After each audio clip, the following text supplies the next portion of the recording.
Bonjour. Eh bien voilà, on y est, dernière étape de notre voyage au pays des startups.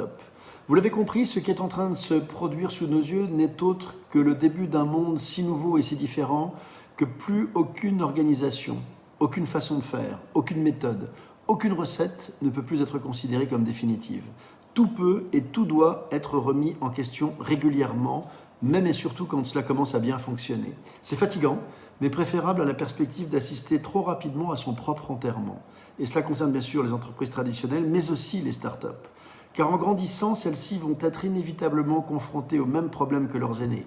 Confort, recul de l'innovation, bureaucratie, procédures, règles, contraintes, rivalité personnelle, manque d'appétit. Pour finir, j'aimerais vous rappeler que le temps n'est plus aux sociétés d'experts isolées dans des silos et des organisations pyramidales, respectant les process à la lettre, manager un rythme de sénateurs par des armées de soldats aux ordres, passant la moitié de leur vie en réunions inutiles, aux yeux desquels l'échec n'est pas une option, et qui sont obsédés par l'image qu'ils renvoient à leur hiérarchie.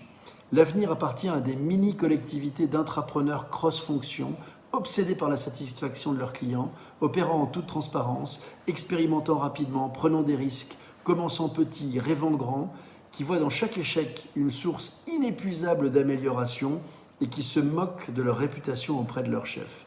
Si vous vous reconnaissez dans la première catégorie, restez au ralenti et soyez assurés que vos jours sont comptés. Mais si vous choisissez la version accélérée, laissez les jeunes prendre le pouvoir dans votre entreprise, privilégiez la vision, l'agilité et le collectif, préparez-vous à d'innombrables transformations successives et apprêtez-vous à vivre des années aussi rock'n'roll que passionnantes. Je vous laisse y réfléchir tranquillement. Merci de votre fidélité. Bonne lecture du livre. À vos marques.